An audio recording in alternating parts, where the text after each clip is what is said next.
In the blistering heat of the Arizona desert, a young Apache girl lies dying beneath the merciless sun, left for dead after a brutal attack that claimed her family. The vultures circle overhead, and her breathing grows shallow as the desert claims another victim. But fate has other plans. Jack Morrison, a weathered cowboy haunted by his own losses, discovers her broken body among the rocks and sagebrush. Most men would offer a prayer and ride on, knowing the danger of getting involved. Jack isn't most men. Bound by a code of honor forged in loss and tempered by years of frontier justice, he makes a choice that will put both their lives at risk.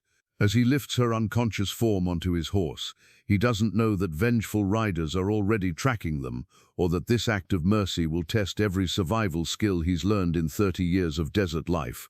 Will his decision to save her cost them both everything? Before we jump back in, tell us where you're tuning in from. And if this story touches you, make sure you're subscribed, because tomorrow I've saved something extra special for you. The desert sun beat down mercilessly as Jack Morrison knelt beside the broken form of the Apache girl, his calloused hands surprisingly gentle as he checked for signs of life. Her breathing was shallow, barely perceptible, and dried blood matted her long black hair. She couldn't be more than 16, maybe 17 years old.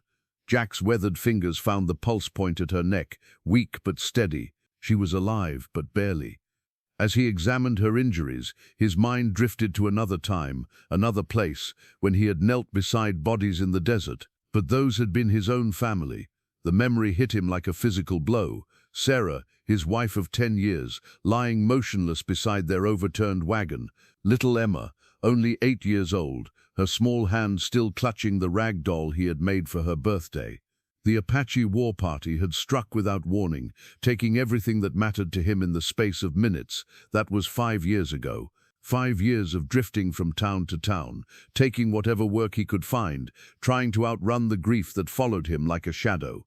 5 years of telling himself that all Apache were the same, savage, merciless, inhuman.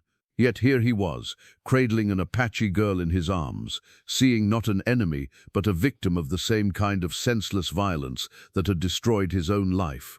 Jack reached into his vest pocket and withdrew his father's gold pocket watch, its face cracked and hands frozen at 3:17, the exact moment his father had died defending their homestead in Kansas 20 years earlier. The watch had stopped working that day, just as Jack's heart had stopped working the day he lost Sarah and Emma. "Time stopped for both of us, old man," Jack whispered to the watch before tucking it away. The girl stirred slightly, a soft moan escaping her lips. Jack looked around quickly, scanning the horizon for any sign of movement. The attack site was perhaps a quarter-mile away. He could see the smoke still rising from the burned wagon, could smell the acrid scent of destruction carried on the desert wind. Whoever had done this might still be nearby. They might come back to finish what they started. But Jack couldn't leave her here to die. He had left too many bodies behind in his lifetime. Carefully, he lifted the girl into his arms. She was lighter than he expected, her body clearly weakened by trauma and dehydration. Her traditional Apache dress was torn and blood-stained, but around her neck hung a delicate silver cross on a thin chain, a curious mixture of cultures that spoke to the complex world of the frontier. In her small hands, she clutched a beaded medicine pouch, its intricate patterns somehow surviving the violence that had claimed everything else. The pouch was stained with blood, whether her own or someone else's, Jack couldn't tell. Jack's horse, a sturdy bay gelding named Solomon, stood patiently nearby, trained by years of frontier life to remain calm in dangerous situations. The horse had been with Jack since before the attack on his family, and the animal seemed to sense the gravity of the moment. "Easy, Sol," Jack murmured as he approached with his burden. "We're gonna have company, and it ain't gonna be friendly." He fashioned a makeshift bed for the girl using his bedroll and extra blankets, creating a sheltered spot behind a cluster of large rocks that would provide some protection from both the sun and any pursuing enemies. The location offered good visibility of the surrounding desert while keeping them hidden from casual observation. As Jack worked to make the girl comfortable, he found himself studying her face. Even unconscious and injured, there was a dignity about her, a strength that reminded him of his Sarah. The comparison troubled him more than he cared to admit. He had spent 5 years nursing his hatred for the Apache people, blaming them for the destruction of his life. But looking at this girl, this child, really, he was forced to confront the possibility that hatred had blinded him to their humanity. Jack retrieved his water skin and carefully moistened the girl's lips, watching as she instinctively tried to drink. Her eyelids fluttered but didn't open. He had seen enough injured people to know she was in a bad way, dehydrated, possibly with internal injuries, certainly in shock. "Come on, girl," he whispered. "Don't you quit on me now. I didn't drag you out here just to watch you die." The sun was beginning its descent toward the western horizon, painting the desert in shades of gold and red. In a few hours it would be dark, and the temperature would drop dramatically. They would need shelter, warmth, and most importantly, they would need to be ready to move if trouble came looking for them. Jack checked his weapons, a Colt .45 revolver that had belonged to his father, and a Winchester rifle he had carried through countless dangers. Both were clean and loaded, ready for whatever the night might bring. The girl's eyes opened slowly as the first stars appeared in the darkening sky. Jack had built a small, smokeless fire, using dry brush, and positioned it so the flames would be hidden from anyone approaching from the direction of the attack site. He was cleaning his rifle when he noticed her stirring. Her dark eyes were wide with terror as they fixed on his face. She tried to sit up quickly, crying out in pain and instinctively reaching for the broken silver cross at her throat. The delicate necklace had been damaged in the attack, its chain nearly severed, but she clutched it as if it were her lifeline to safety. "Easy there," Jack said softly, raising his hands to show he meant no harm. "You're hurt bad. Don't try to move too quick." The girl's breathing came in short, panicked gasps as she took in her surroundings, the strange white man, the unfamiliar camp, the vast desert stretching endlessly around them. She spoke rapidly in Apache, her voice weak but urgent. Jack shook his head. "I don't understand your words, girl, but I'm not going to hurt you." She tried to scramble backwards away from him, but her injuries made movement agony. Jack could see the fear in her eyes, the same kind of terror he had seen in Sarah's face during those final moments. "Look," Jack said, moving slowly to his saddlebags. He pulled out a piece of jerky and his water skin, setting them between them on the ground. Then he pointed to himself. "Jack," he said clearly. "Jack Morrison." The girl watched him warily, her hand still protecting the damaged cross. Jack pointed to the jerky, and then to her, making eating motions. Her eyes never left his face, but after a long moment, she reached tentatively for the water. Her hands shook as she drank, and Jack could see she was fighting to stay conscious. When she lowered the water skin, she touched her chest and spoke a single word. "Ayana." "Ayana," Jack repeated, and she nodded slightly. The name sounded musical coming from her lips, beautiful in a way that made Jack think of flowing water and growing things. Over the next hour, they managed a primitive form of communication through gestures and broken words. Jack had picked up some Spanish in his travels, and Ayana seemed to know a few words as well. Between Spanish, English, and sign language, they began to understand each other. She was indeed 16, traveling with her family to join relatives in the mountains when they were attacked. Her father, mother, and 2 younger brothers, all dead. The pain in her eyes when she spoke of them was something Jack understood all too well. "¿Quién?" Jack asked in his rough Spanish. "Who did this?" Ayana's expression hardened, and she spoke a name that chilled Jack's blood. Clayton Reeves. Jack had heard that name whispered in saloons and trading posts across the territory. Reeves was a bounty hunter who specialized in collecting Apache scalps for the territorial government. The man was known for his brutality and his complete lack of mercy when it came to native peoples. "Reeves," Jack repeated, and Ayana nodded grimly. She began to speak more rapidly, mixing Apache and Spanish, her hands gesturing as she tried to make him understand. From what Jack could piece together, Reeves and his men had surrounded their small family group at dawn.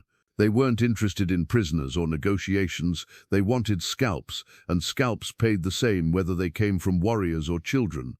Ayana had been knocked unconscious early in the attack and left for dead among the rocks. When she woke, her family was gone, their bodies desecrated, their camp destroyed. She had crawled away to die alone, rather than face whatever Reeves might do if he found her alive. "Why you help?" she asked in broken English, her dark eyes searching his face.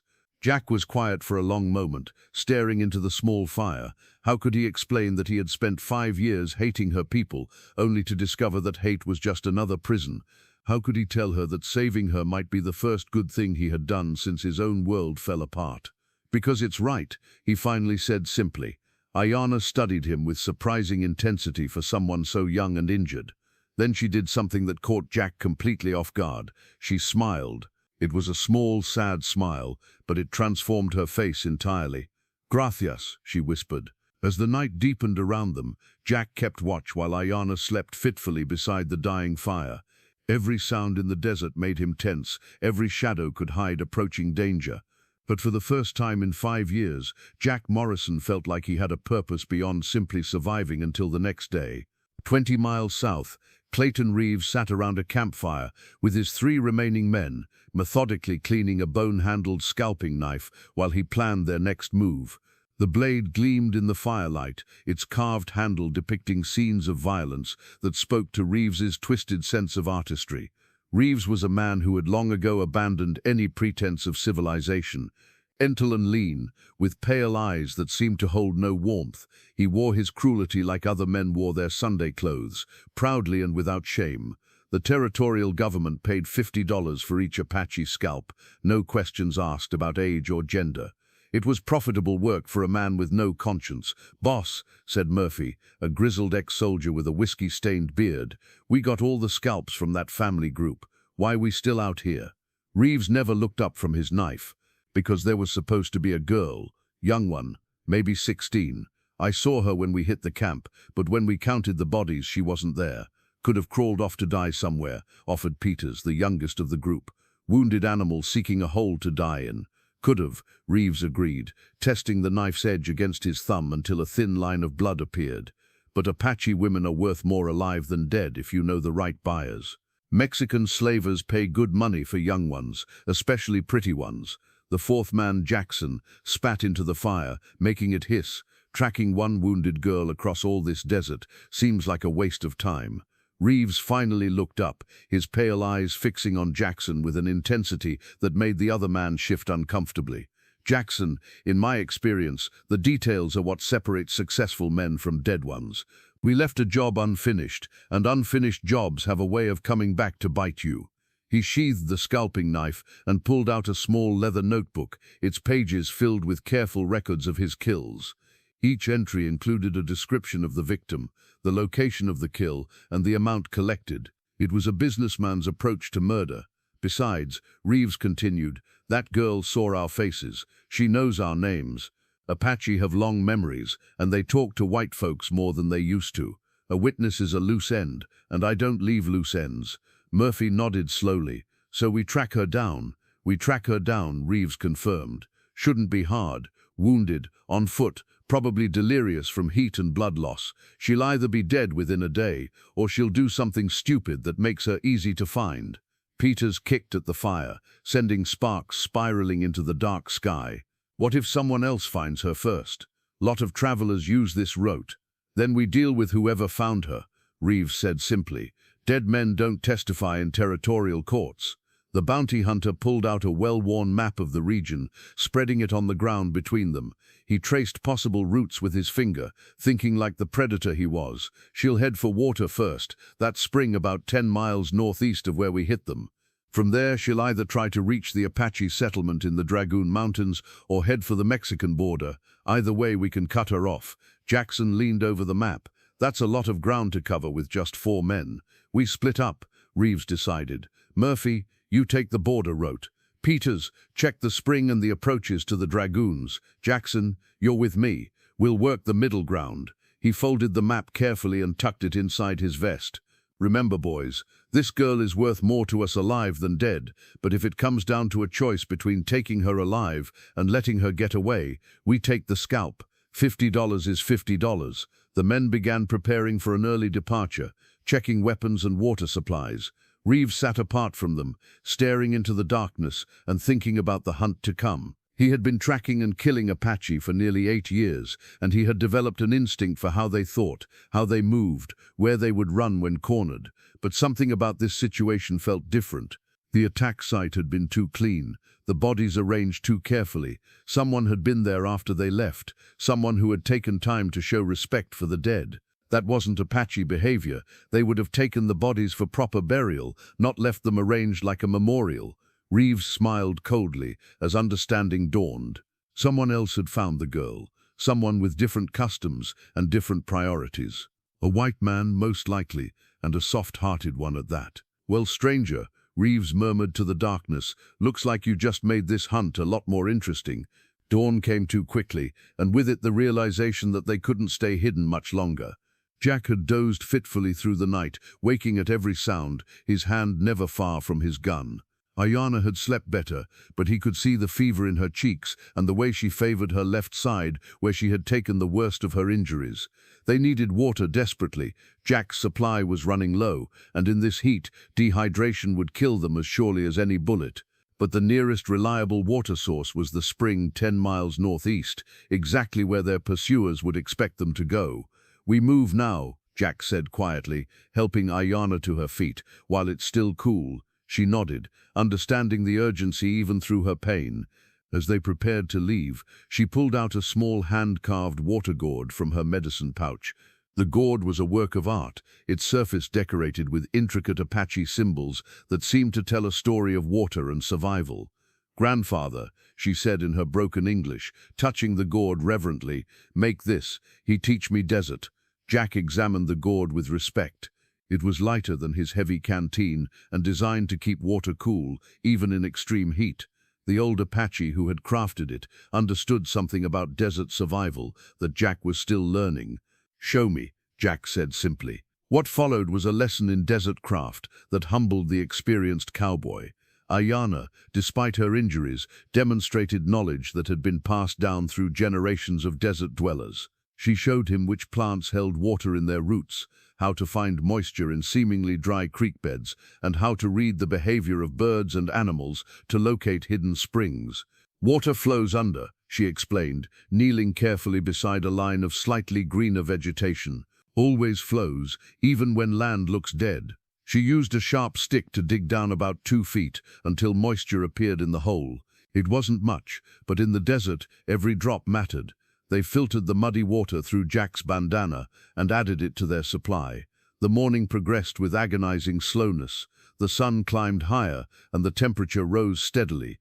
Jack could feel sweat evaporating from his skin almost as quickly as it formed. Beside him, Ayana moved with the careful economy of motion that spoke to a lifetime of desert living, but he could see the effort it cost her. They were following a route that Ayana had chosen, winding between rocky outcroppings and using natural features to mask their passage. It was longer than a direct route, but it offered concealment and occasional shade. Around midday, they took shelter behind a cluster of boulders while the worst heat passed. Jack was amazed at how Ayana could find comfort in conditions that left him feeling like leather left too long in the sun. "How do you stand it?" he asked, offering her water from her grandfather's gourd. She smiled weakly. "Desert is not enemy. Desert is, how you say, teacher. Teach patience, teach respect, teach when to fight, when to wait." As they rested, Jack studied the horizon through his field glasses.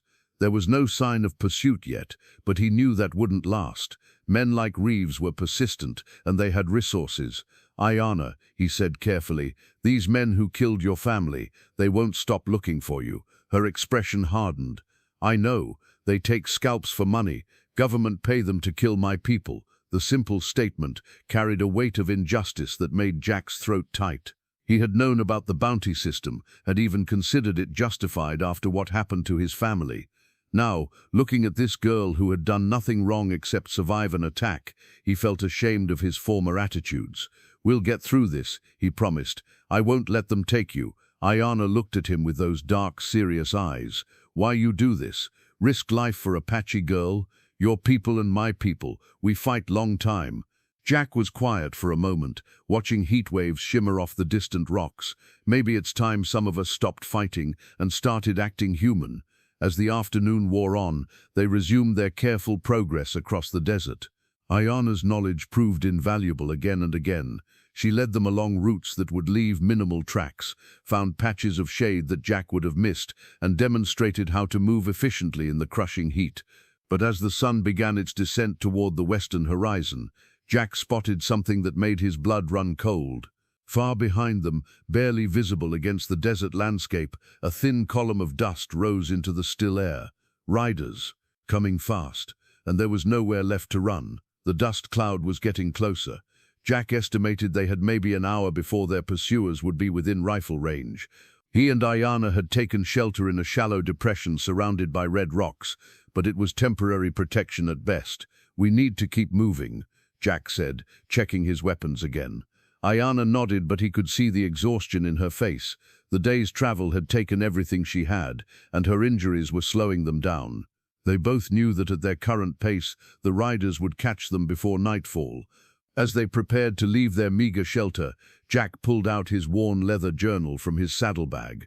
The book was filled with letters he had written to Sarah over the past 5 years, conversations with a dead woman that had been his only comfort during the darkest nights. "What is that?" Ayana asked, noticing the reverent way he handled the journal. "Letters to my wife," Jack said quietly. "She died 5 years ago, along with my daughter. Apache war party hit our wagon."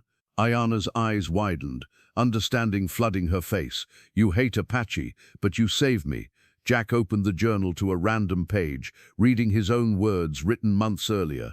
"Sarah, I don't know how much longer I can carry this anger. It's eating me alive, turning me into something you wouldn't recognize. I thought I hated your people," Jack admitted. "Spent 5 years telling myself that revenge was the only thing that mattered.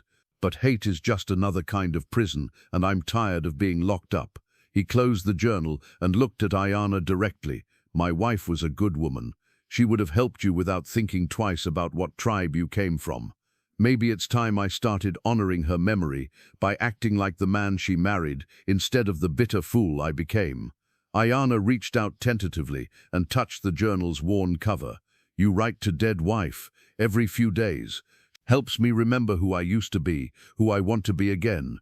My grandmother say, spirits of dead watch over family. Maybe your wife's spirit guide you to find me." Jack had never been a particularly religious man, but something about Ayana's simple faith resonated with him. Maybe there was a purpose to this unlikely meeting that went beyond mere chance. "Tell me about your family," Jack said as they resumed their careful movement across the desert landscape. Ayana's face lit up despite their desperate circumstances. "Father was good hunter. Teach me track animals, read signs in earth. Mother make beautiful pottery, cook food that tastes like heaven. Brothers always laugh, always play jokes." Her voice caught slightly as she continued. "We travel to see cousins in mountains. Father say maybe safer there, away from bounty hunters and soldiers. He wrong." Jack listened as she shared memories of her family, small, everyday moments that spoke to the universal nature of love and loss. Her father teaching her to weave traditional baskets, her mother singing lullabies during thunderstorms, her brothers competing to see who could throw stones the farthest. "They sound like good people," Jack said sincerely. "All families have good people," Ayana replied. "Apache, white, Mexican, no matter.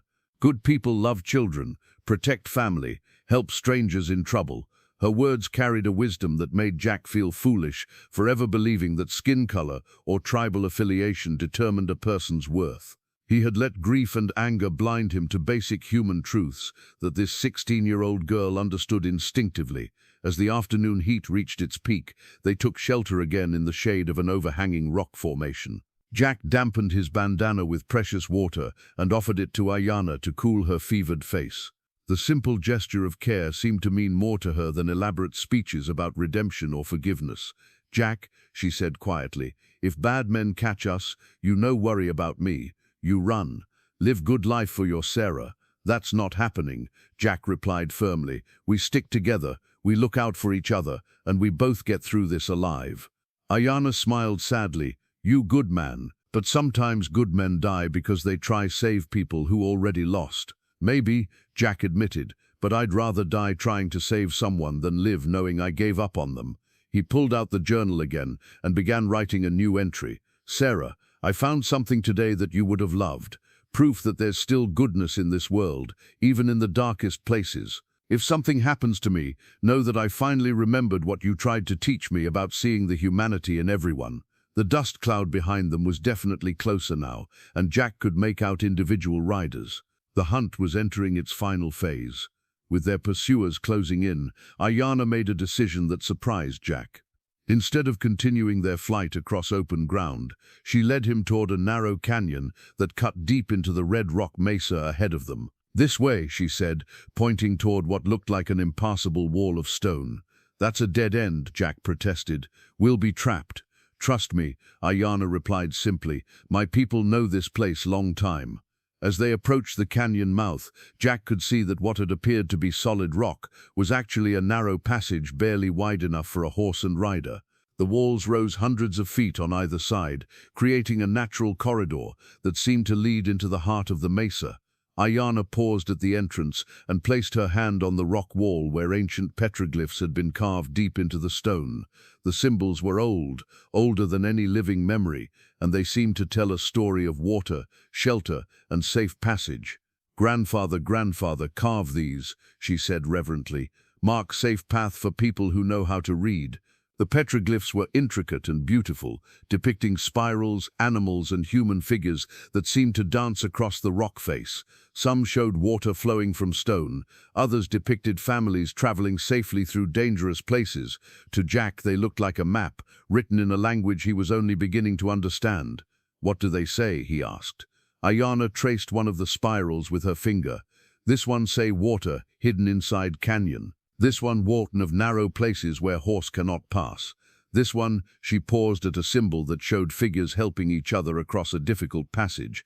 "This one say, sometimes strangers become family." They entered the canyon cautiously, leading Solomon by the reins through passages so narrow that Jack's shoulders nearly touched both walls.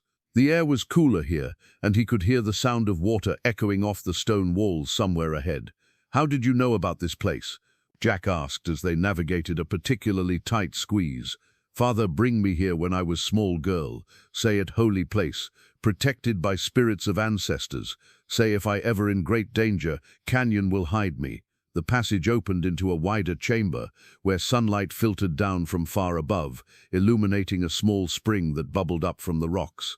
The water was clear and cold, and the sound it made as it flowed over the stones was like music in the desert silence. Around the spring, more petroglyphs covered the walls, these even older and more elaborate than those at the entrance. They depicted ceremonies, seasons, and what appeared to be important historical events in the life of Ayana's people.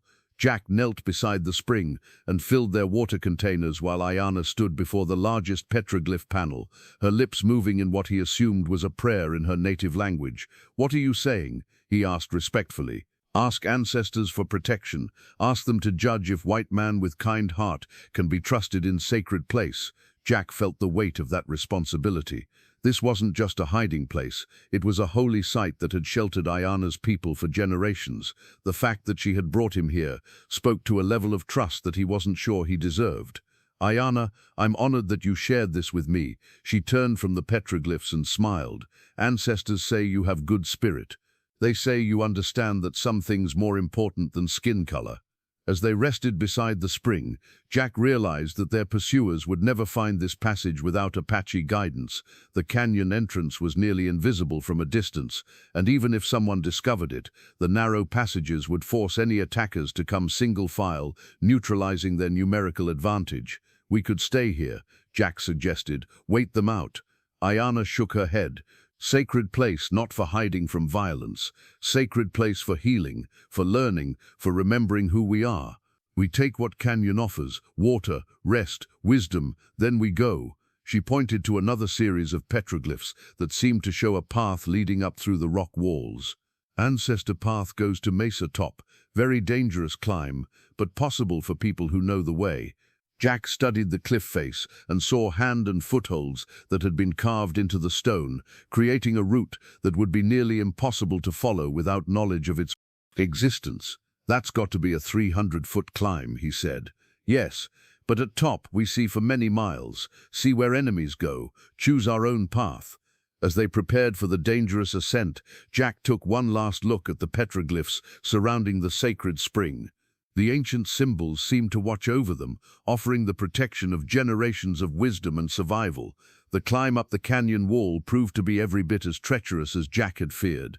The ancient handholds were worn smooth by centuries of use, and some had crumbled away entirely, forcing them to find new routes across the vertical rock face. Solomon had to be left behind in the canyon. There was no way to get a horse up the cliff. Ayanna moved with surprising grace despite her injuries, her familiarity with the route helping her navigate passages that would have defeated Jack entirely, but he could see the climb was costing her dearly. Blood had begun seeping through the bandages on her side, and her breathing was labored. Halfway up the cliff face, they reached a narrow ledge barely wide enough for both of them. Jack pressed himself against the rock wall and carefully pulled his harmonica from his vest pocket. The instrument was dented and tarnished, a simple piece of metal and wood that had been his companion through countless lonely nights on the trail. "Why you stop?" Ayanna asked, confused by his sudden pause in their desperate ascent. "Because you need to rest, and I think we could both use something to calm our nerves," Jack replied. He raised the harmonica to his lips and began to play a soft, melancholy tune that seemed to echo off the canyon walls below them. The music was simple but beautiful, a folk song his father had taught him about traveling far from home and finding comfort in small things. As the notes drifted through the desert air, Jack watched Ayanna's face transform with wonder. "Beautiful," she whispered when he finished the song. "Music is the one language everyone understands," Jack said, offering her the harmonica. "Want to try?" Ayanna took the instrument carefully, examining its simple construction with the appreciation of someone who understood craftsmanship. She raised it to her lips tentatively and produced a few uncertain notes, then began to find a rhythm that was distinctly her own. What emerged was unlike anything Jack had ever heard, a haunting melody that seemed to capture the vastness of the desert, the sadness of loss, and the hope of survival all at once. The music spoke of her people's long relationship with this harsh but beautiful land. "Apache music," she explained, lowering the harmonica. "Song, my grandmother sing about women who wait for warriors to return from hunt. They took turns playing, sharing melodies from their different worlds. Jack taught her Amazing Grace and Shenandoah, while Ayanna shared Apache songs about the seasons, about healing, about the spirits that lived in the rocks and sky. Music is memory," Ayanna said thoughtfully. "When everything else taken away, music still lives in heart." As they prepared to resume their climb, Jack noticed that the shared music had created something between them that words couldn't have accomplished. The cultural barriers that had seemed so significant were beginning to dissolve, replaced by a recognition of shared humanity. "Jack," Ayanna said as they navigated a particularly difficult section of the cliff, "what you do after we safe? You have family somewhere?" "No family left," Jack replied, concentrating on finding his next handhold. "Just been drifting from place to place, taking work where I can find it. You have skills, make things with hands, understand horses, know how to survive. You could build good life somewhere." Jack paused in his climbing, struck by the simple observation. For 5 years, he had been thinking of himself as a broken man with nothing to offer the world. But through Ayanna's eyes, he could see that he still had value, still had the ability to contribute something meaningful. "What about you?" he asked. "What happens when you reach your people?" Ayanna was quiet for a moment, her expression troubled. "Not know if my people still there. Soldiers and bounty hunters make life very dangerous. Maybe they moved deeper into mountains. She didn't finish the sentence. "Maybe they're fine," Jack said firmly. "Maybe they're waiting for you to come home with stories of the crazy white man who helped you escape from Clayton Reeves." That earned him a smile, the first genuinely happy expression he had seen on her face since finding her in the desert. As they neared the top of the cliff, both exhausted and battered by the climb, Jack realized that something fundamental had changed between them. They were no longer just a rescuer and victim, or representatives of opposing cultures thrown together by circumstance. They had become partners, each contributing their own strengths to their mutual survival. The mesa top revealed a breathtaking view of the surrounding desert, and more importantly, it showed them the dust trails of their pursuers still searching the canyons below, unaware that their quarry had literally risen above them. But it also revealed something else, smoke rising from the direction of the Apache settlement in the distant mountains, and the movement of many riders converging on the area. From their vantage point atop the mesa, Jack could see the frontier town of Esperanza sprawling in the valley below, perhaps 15 miles to the north. It had been his original destination, the place where he had hoped to find safety for Ayana and perhaps a telegraph office to wire the territorial authorities about Clayton Reeves's illegal activities. But as they approached the town's outskirts the next morning, Jack's hopes were shattered by what he saw nailed to a fence post outside the general store. A wanted poster bearing his own face stared back at him, offering a $500 reward for his capture, dead or alive. Wanted for murder, the poster proclaimed in bold letters. Jack Morrison, TO known associate of Apache raiders. Ayana read the poster with growing alarm, her limited English sufficient to understand the implications. They say you killer. Jack stared at the poster in disbelief. The likeness was good enough that anyone who had seen him would recognize him immediately.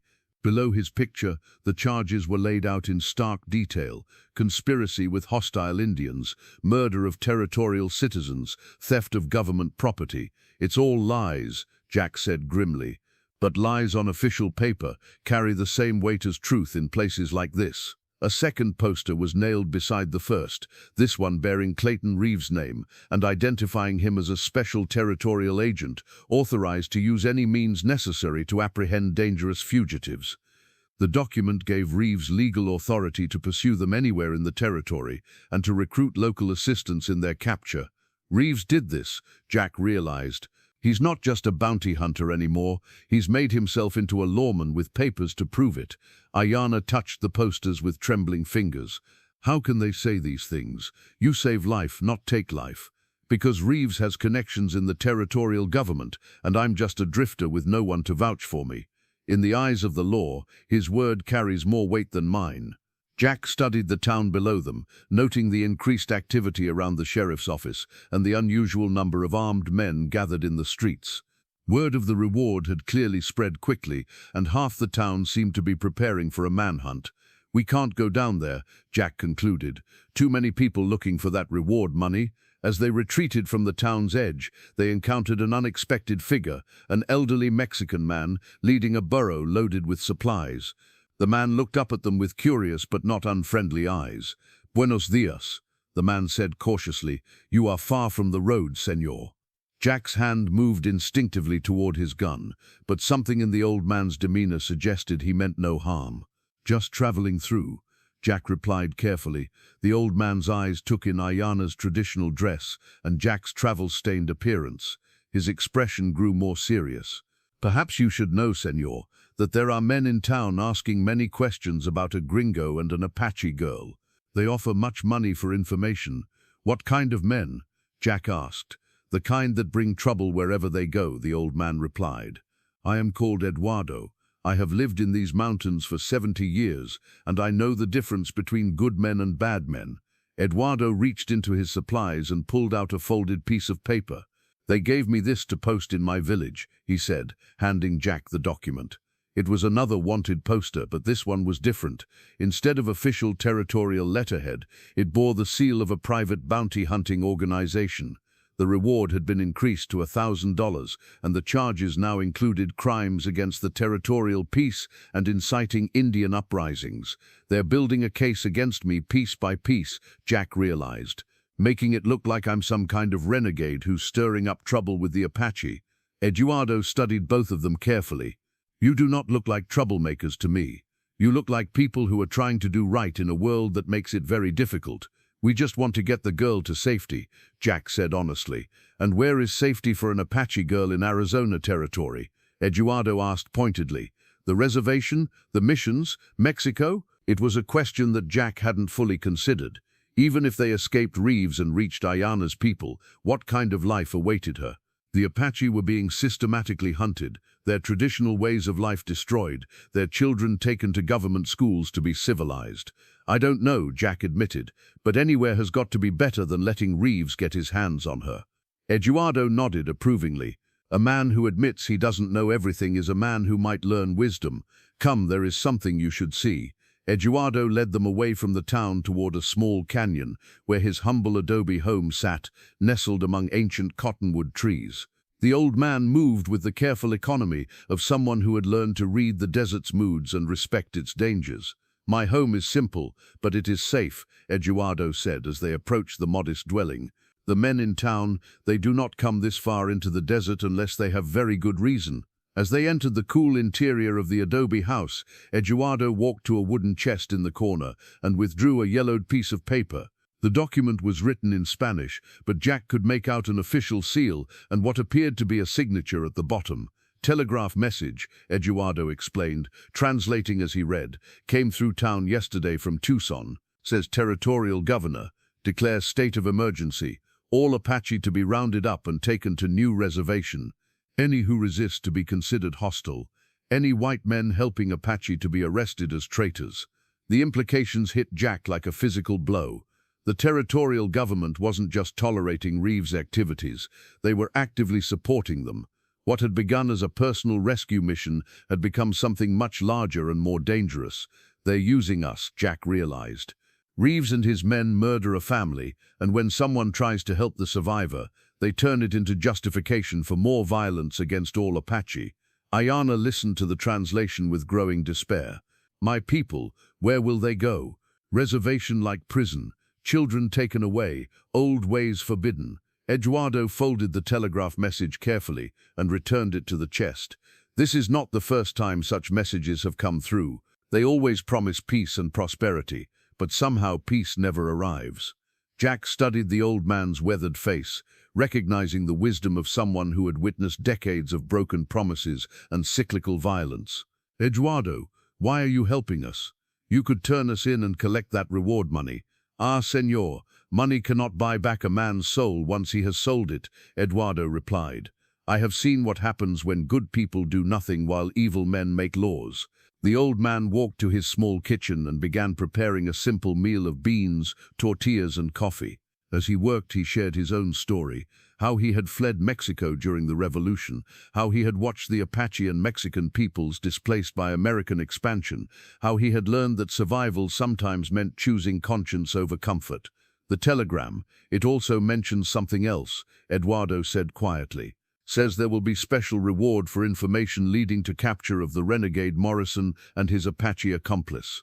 "They make you sound like Bonnie and Clyde." No, despite their desperate situation, Jack found himself almost smiling at the comparison. "We're hardly a gang of outlaws, we're just trying to survive." "Sometimes surviving is the most revolutionary act of all," Eduardo observed. As evening approached, they sat around Eduardo's small table, sharing the meal and discussing their dwindling options. The telegraph message had effectively closed off most legitimate avenues of escape or assistance.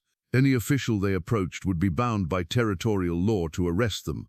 "There is one possibility," Eduardo said thoughtfully. "I have a cousin in Sonora, across the border in Mexico. He has a small ranch where you might find sanctuary until this trouble passes."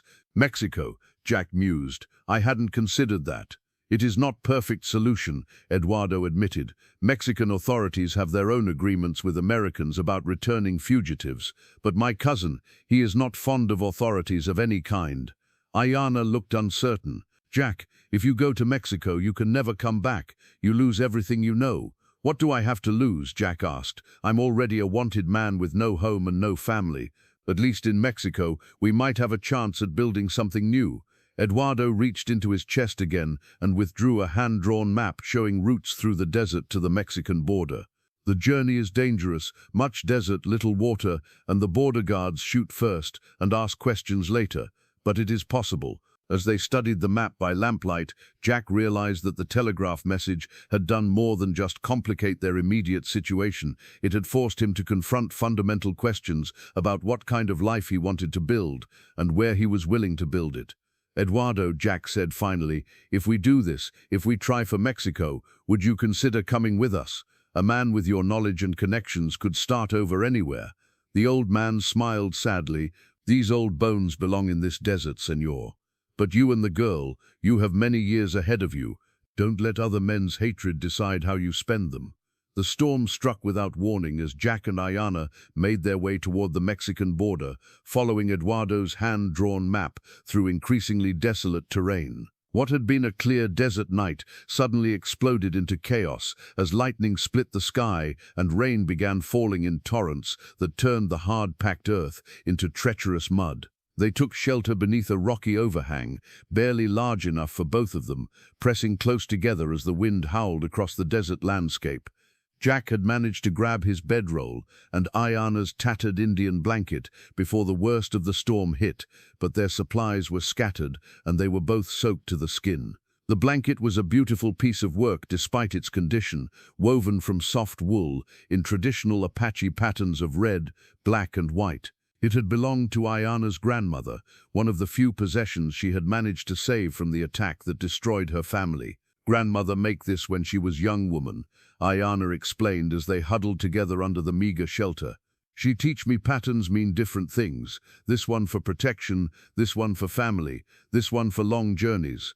Jack could feel her shivering against him, her body still weakened by her injuries and the constant stress of their flight. The blanket was barely large enough to cover them both, forcing an intimacy that would have been impossible under normal circumstances. "Tell me about her," Jack said, hoping to distract Ayana from their miserable situation. "Your grandmother." As the storm raged around them, Ayana shared stories of the old woman who had raised her after her parents died in a cavalry attack when she was 7 years old.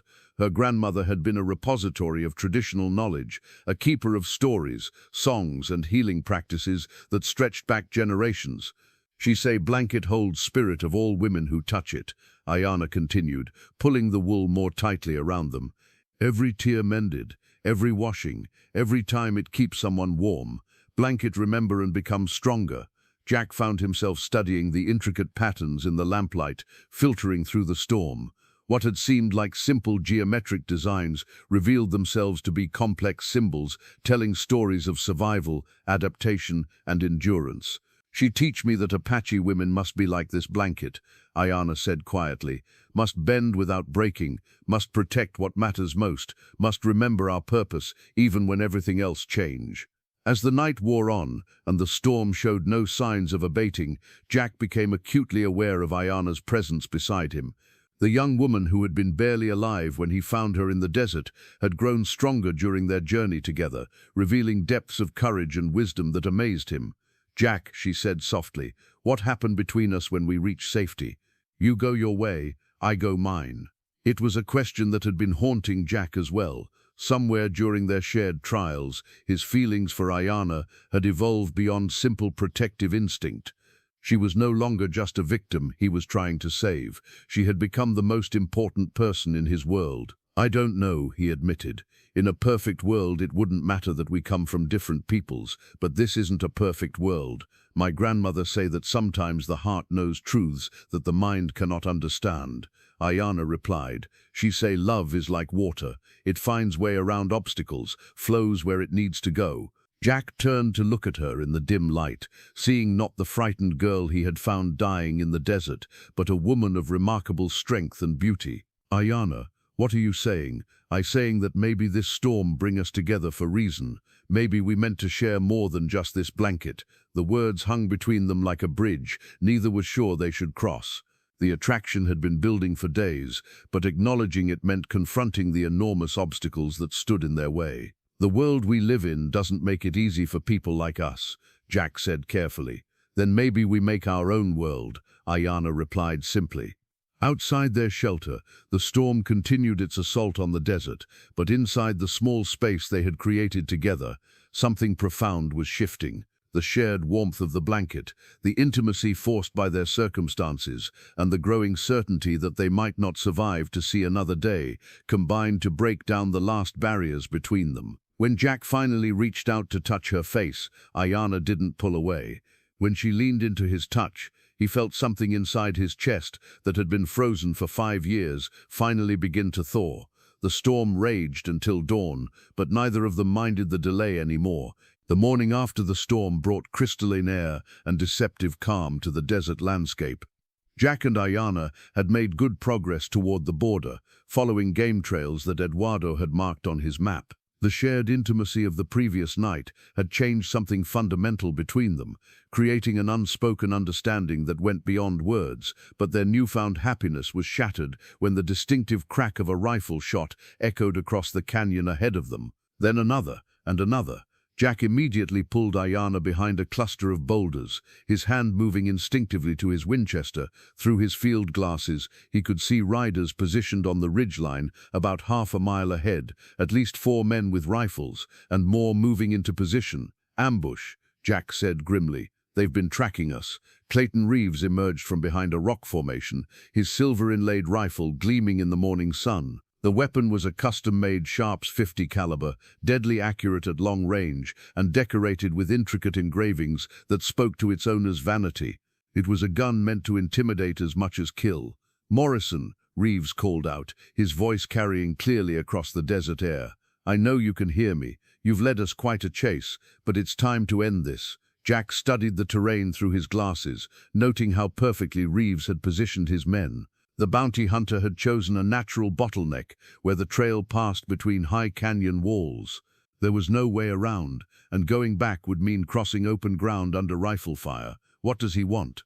Ayana whispered. "You," Jack replied bluntly, "and me dead." Reeves fired a shot that struck the rocks near their position, sending stone fragments flying. "I'm going to make this simple for you, Morrison. Send the girl out, and I might let you ride away. Refuse, and I'll take her after I put you in the ground." "Like hell," Jack muttered, checking his ammunition. He had perhaps 20 rounds for the Winchester and 6 for his pistol. Against 4 men with high ground advantage, those weren't encouraging odds. Ayana touched his arm gently. "Jack, maybe I should go. If you only want me, you can escape." "That's not happening," Jack said firmly. "We stick together, remember?" Another shot rang out, this one closer. Reeves was systematically testing their cover, looking for weaknesses in their position. "You're making this harder than it needs to be, Morrison," Reeves shouted. "That girl's wanted for questioning in connection with Apache raids on civilian settlements. I'm a duly appointed territorial agent with legal authority to bring her in, legal authority to murder children."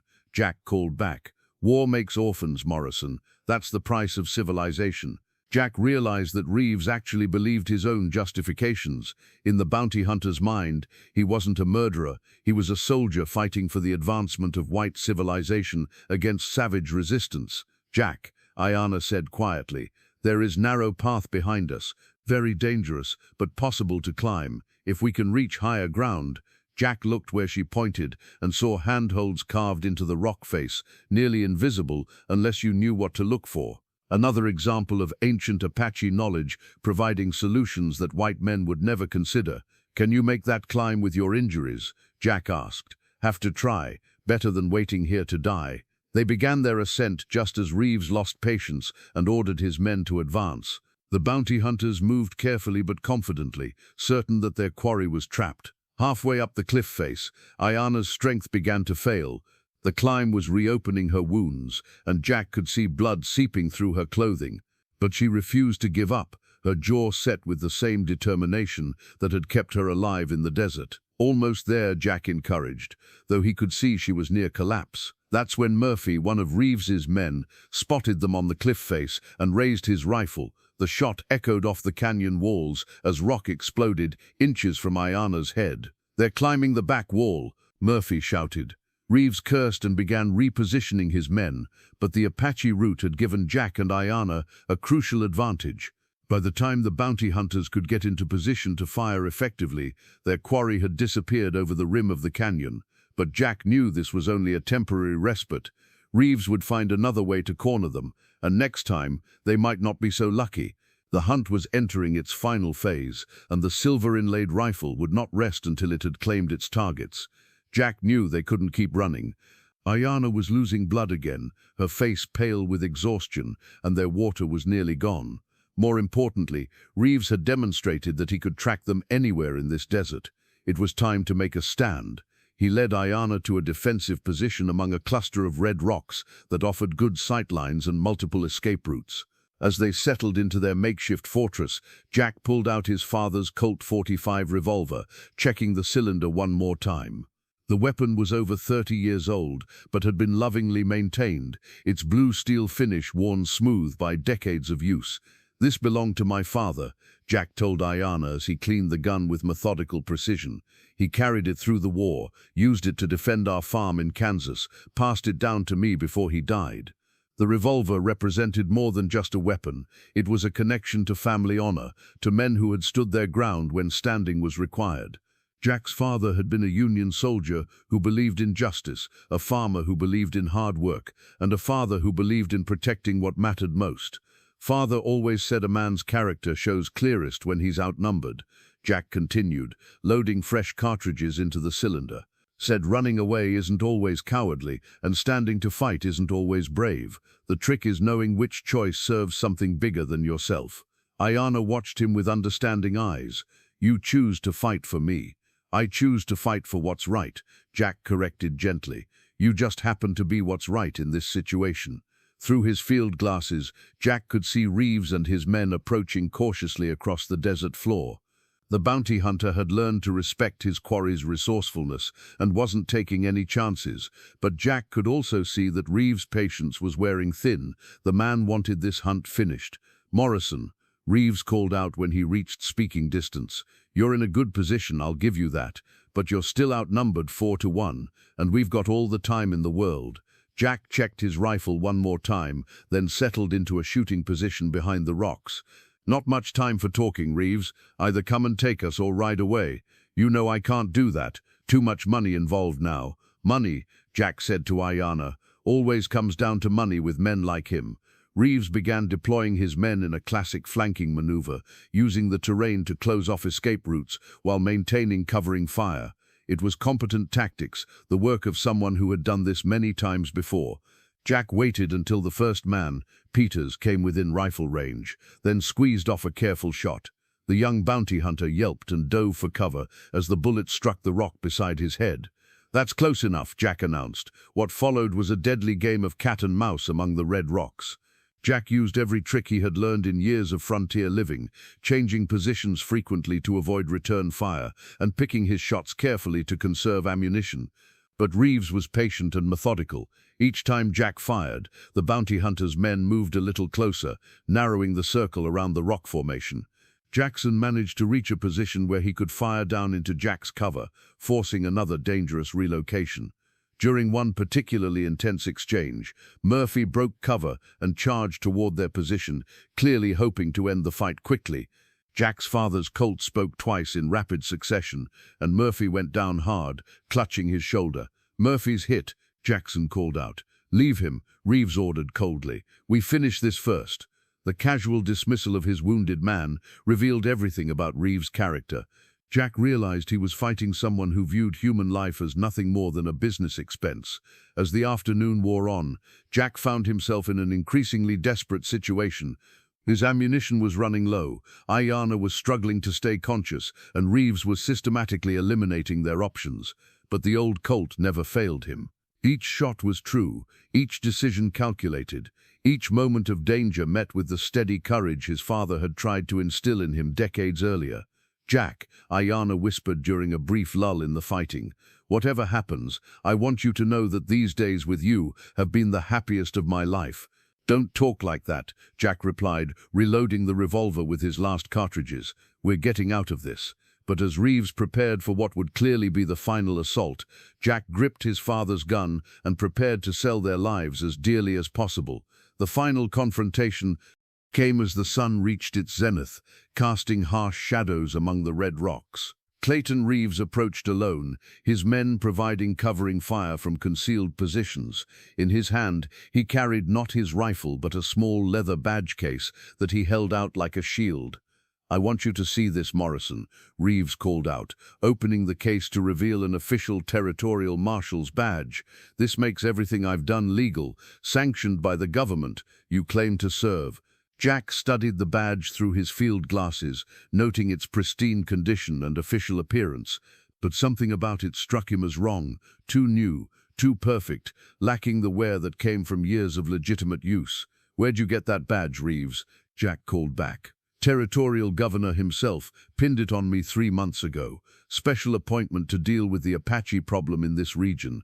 But as Reeves moved closer, Jack could see details that the bounty hunter probably didn't realize were visible. The badge was indeed official, but the case bore markings that told a different story. Embossed on the leather was the name Marshal Thomas Wade, and Jack knew that Wade had been killed in a stagecoach robbery 6 months earlier.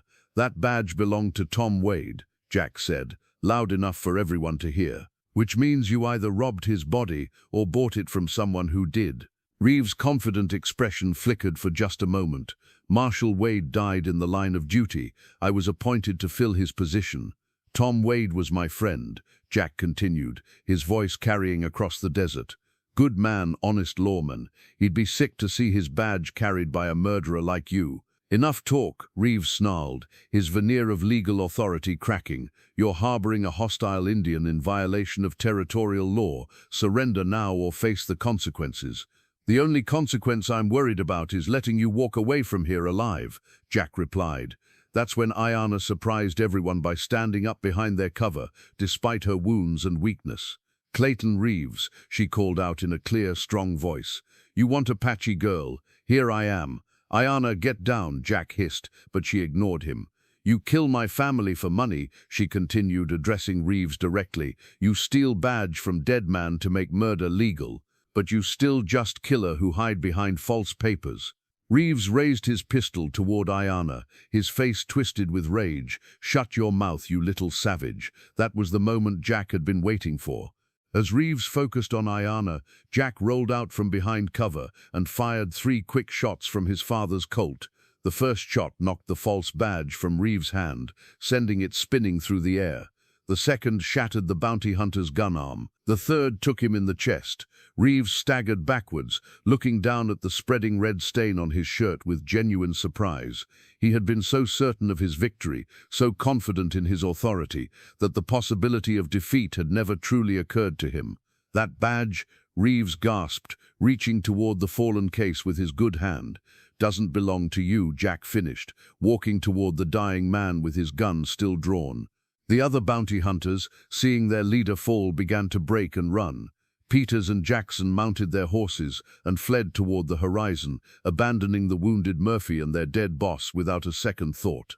It was exactly the kind of loyalty Jack had expected from men who killed for money. As Reeves lay dying in the desert dust, he looked up at Jack with hatred still burning in his pale eyes. You think this changes anything? There'll be others. More bounty hunters, more marshals, more soldiers. They'll never let her. Maybe, Jack said quietly, but they'll have to get past me first. Reeves' hand closed around the false badge one last time before his eyes went glassy and fixed on the merciless desert sky above. Jack picked up the badge case and examined it carefully. Inside, along with the stolen marshal's star, were documents that revealed the full scope of Reeves's illegal activities. Authorization letters with forged signatures, payment records for scalps taken from women and children, correspondence with corrupt territorial officials who had been profiting from the Apache bounty system. Evidence, Jack said to Ayanna, proof that might just clear our names and expose the whole rotten system. As they prepared to leave the battlefield behind, Jack took one last look at Clayton Reeves's body. The man who had terrorized the territory with his false authority was now just another corpse in the desert, his stolen badge lying useless in the sand beside him. In the aftermath of the gunfight, both Jack and Ayanna were in desperate need of medical attention. Jack had taken a bullet graze across his ribs during the final exchange, and Ayanna's earlier wounds had reopened from the stress and exertion. They found shelter in a small cave system that Ayanna remembered from childhood travels with her family. As Jack tried to clean and bandage their wounds with their limited supplies, Ayanna reached into her medicine pouch and withdrew a collection of dried herbs that she had managed to preserve throughout their ordeal. The plants were carefully wrapped in soft deerskin, each bundle labeled with Apache symbols that indicated their specific healing properties. Grandmother teach me which plants heal different hurts, Ayanna explained, her voice weak but determined. This one for bleeding, this one for pain, this one for infection. Jack watched with fascination as she prepared the traditional remedies with knowledge that had been passed down through countless generations. She crushed some of the herbs between two stones, mixed others with precious water to create poultices, and burned certain leaves to create healing smoke that filled the cave with aromatic vapors. White doctors use these plants too, she said as she worked, but they not understand how plants work together, how to ask permission from spirit of plant, how to give thanks for healing. The process was both practical medicine and spiritual ceremony. Ayana sang softly in Apache as she prepared each remedy, her grandmother's songs that honored the gifts of the earth and asked for healing energy to flow through the medicines. When she applied the herbal poultice to Jack's wound, he was amazed at how quickly the pain began to subside. The bleeding stopped almost immediately, and he could feel a cool, soothing sensation spreading through the injured area. "That's incredible," Jack said. "How did you learn all this?" "Apache women must know healing," Ayana replied, preparing a tea from another herb that would help fight infection. "We are the ones who keep families alive when there are no doctors, no medicine from White World." As she treated her own injuries with the same careful attention, Jack realized that he was witnessing knowledge that represented thousands of years of accumulated wisdom about survival and healing in the desert environment. "These herbs," Jack asked, "do they grow around here?" "Some yes, some no. I gather these from different places during our journey, always watching, always learning what land offers." The healing process took several hours, during which Ayana shared more of her grandmother's teachings about the relationship between physical and spiritual health. In Apache tradition, healing wasn't just about treating symptoms, but about restoring balance between the person and the natural world. "Grandmothers say, white man's medicine fix body like fixing broken wagon wheel," Ayana explained. "Apache medicine fix whole wagon, body, spirit, connection to earth and sky." As the herbs began their work, Jack felt not just physical improvement, but a deeper sense of well-being that he hadn't experienced in years. The constant tension and grief that had dominated his life since losing his family seemed to ease, replaced by something he could only describe as hope. "Ayana," Jack said quietly, "what happens now? We can't keep running forever." "We're not running anymore," she replied with surprising confidence. "We have proof of Reeves' crimes, we have each other, we have knowledge of how to survive. Now we build new life. Where? Maybe Mexico's still best choice. Maybe we find place where Apache girl and white man can make family without fear." Jack took her hand gently, careful not to disturb the herbal wrappings on her wrists. "Are you sure that's what you want? A life with me means leaving everything you've known behind. Everything I knew already taken by men like Reeves," Ayana said simply. "But with you I learn new things, see new possibilities. Maybe we create something better than what we lost." As night fell and the healing herbs continued their work, Jack realized that Ayana had saved his life in more ways than one. Her traditional knowledge had quite literally healed his physical wounds, but her wisdom and strength had also begun healing emotional wounds that he had thought were permanent.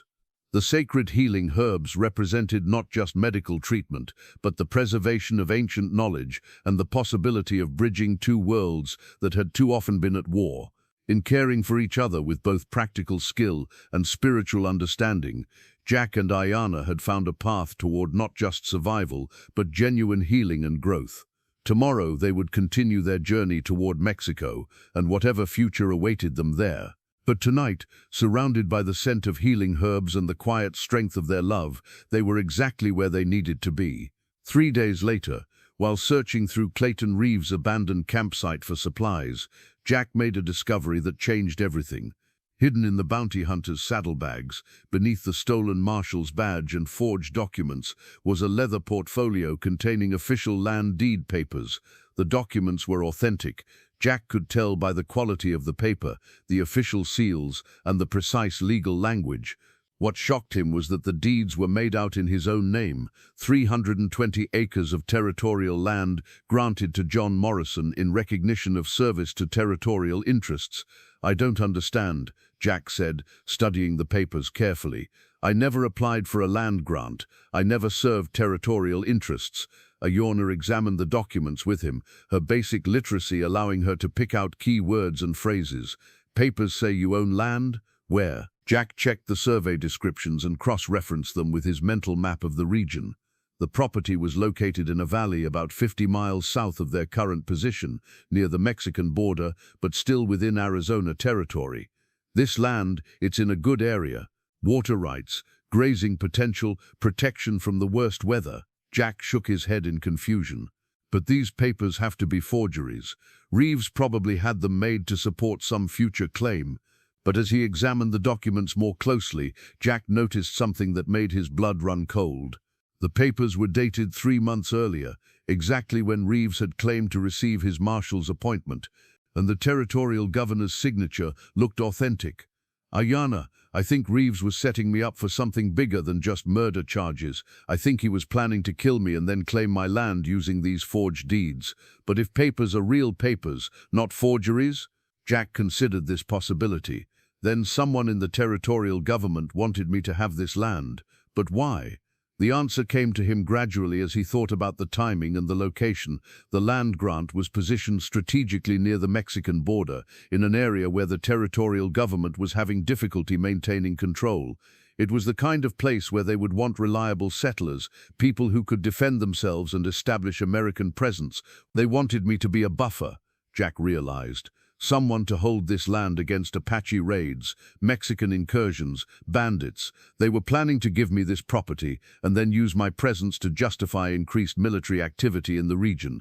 But Reeves kill your family, make you enemy of Apache. Why they think you accept land? Because they didn't know about Reeves killing my family. To them I was just another drifter who could be bought with free land and a chance to start over. Jack studied the property description more carefully. The land included water rights to a significant creek, mineral rights to whatever might be found underground, and timber rights to a substantial forest. It was valuable property, the kind of grant that could set up a family for generations. Jack, Ayana said quietly, what if we take this land, use papers to build life together, use stolen documents to claim property that was probably meant as a bribe, use what enemies meant for evil to create something good, turn their weapons against them. Jack considered the idea. The land was legally his according to the documents, regardless of the motivations behind the grant, and the location near the Mexican border would give them options. They could flee across the border if necessary, but they could also establish themselves as legitimate American settlers if the political situation improved. There would be challenges, Jack said thoughtfully. Mixed couples aren't exactly welcomed with open arms, even in remote areas. We face challenges together. We're strong enough now. Jack looked at the woman who had transformed from a dying victim into his partner and equal. She was right, they were strong enough now. They had survived Reeves, survived the desert, survived their own prejudices and fears. Building a homestead would be difficult, but it wasn't impossible. If we do this, Jack said, we do it right. We build something that your children and mine would be proud of. We prove that people from different worlds can create something beautiful together. Ayana smiled and took his hand. First we need survive journey to this land. Then we build dreams. As they prepared to leave Reeves' campsite behind, Jack carefully folded the land deed papers and placed them in his saddlebag. Whatever the original intentions behind the documents, they now represented something entirely different, a chance for two people who had lost everything to build something new together. The land grant that was meant to divide and conquer would instead become the foundation for unity and love. 2 weeks later, Jack and Ayana stood on a ridge overlooking the valley described in their land deed papers. The property was everything the documents had promised, a broad meadow, bisected by a clear running creek, surrounded by pine-covered hills that would provide timber for building and shelter from harsh weather. As they prepared to stake their claim and begin building their new life, Jack realized they needed to mark their commitment to each other in a way that would have meaning in both their worlds. That evening, as they sat beside their small campfire, he pulled out a silver dollar from his coat pocket. Ayana, Jack said quietly, I know we can't have a church wedding, and there's no judge out here who would marry us, but I want to make promises to you that matter, promises that are real regardless of what other people think. The silver dollar was worn smooth from years in Jack's pocket, a Morgan dollar from 1878 that had been his lucky piece since his army days. But now he saw it as raw material for something much more important. Using his knife and the small hammer from his toolkit, Jack began the delicate process of shaping the silver coin into a ring. It was painstaking work, requiring patience and skill to create something beautiful from the crude materials at hand. In my people's tradition, Ayana said, watching him work, marriage is promise made before creator and ancestors. Paper from government not needed, only truth in hearts of man and woman. As Jack worked, Ayana began gathering materials for her own contribution to their ceremony. She found wildflowers that grew beside the creek, sage that could be burned for purification, and stones that could be arranged in a circle to create sacred space. Apache wedding ceremony, very simple, she explained as she worked. Couple drink from same cup, share same food, make same fire, show they will share life completely. When Jack finished the ring, it was rough but serviceable, clearly handmade but unmistakably a symbol of commitment. The silver had taken on a warm glow in the firelight, and he had managed to engrave their initials inside the band, using the point of his knife. It's not much, Jack said, offering the ring to Ayana, but it's made with my own hands from something that's been with me through good times and bad. Ayana accepted the ring with reverence, understanding the significance of the gesture. In Apache culture, gifts made by hand carried special power because they contained the giver's spirit and intentions. Now we make promises, she said, arranging the stones in a circle around their fire. You speak truth from heart, I speak truth from heart. Creator and ancestors witness. What followed was a wedding ceremony unlike any either of them had experienced before. There was no minister, no legal authority, no formal structure, just two people speaking honestly about their hopes and commitments for the future. Jack spoke first, his voice steady despite the magnitude of what he was promising. Ayana, I promise to protect you and provide for you, to respect your people's ways and honor your beliefs. I promise to be your partner in building something good and lasting, and to love you with my whole heart for as long as I live. Ayana's response was given in both Apache and English, her words carrying the weight of ancient traditions and personal conviction.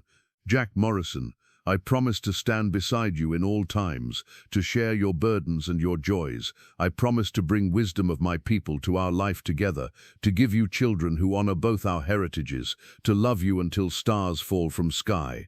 They exchanged the handmade ring, shared water from the creek and food from their supplies, and together lit a new fire, using flame from their campfire.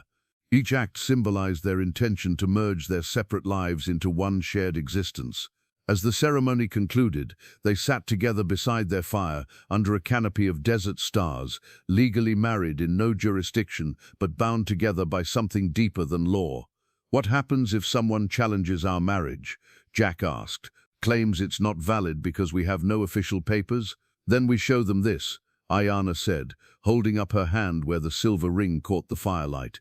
We tell them about promises made under same sky that watches over all people. We tell them love needs no permission from government. Jack looked at his wife. He could think of her in no other terms now, and marveled at how completely his life had transformed. 6 months ago, he had been a bitter drifter consumed by hatred and grief. Now he was a husband and homesteader with purpose and hope. The handmade silver ring would serve as their marriage certificate, their proof of commitment, and their symbol of the love that had conquered prejudice, violence, and despair. 5 years had passed since Jack Morrison found a dying Apache girl in the Arizona desert, and the valley that had once been empty wilderness now bore the marks of patient cultivation and careful stewardship.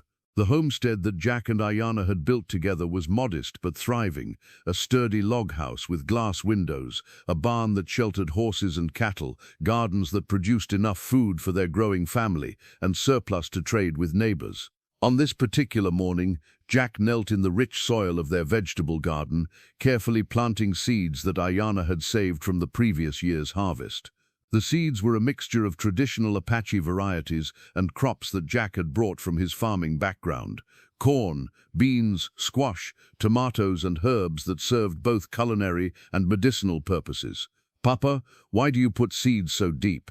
asked Maria, their 4-year-old daughter, whose dark hair and curious eyes reflected the best qualities of both her parents. "Because seeds need to be protected while they grow," Jack explained patiently, showing her how to cover each one with exactly the right amount of soil.